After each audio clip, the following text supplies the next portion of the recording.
WWDC 23 has come to a close, and I understand you can't wait to experience iOS 17.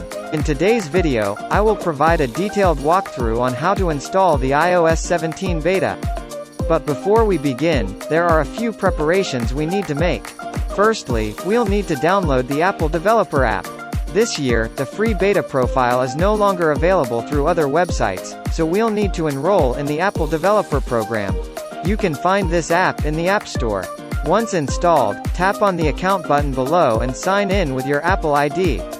You'll be presented with the option to Enroll Now on the screen. The membership benefits include an annual cost of $99, which will renew automatically unless canceled. Tap Continue, and provide the necessary registration and payment details. After completing the registration and payment, restart your phone. Next, go to Settings, select General, then choose Software Update.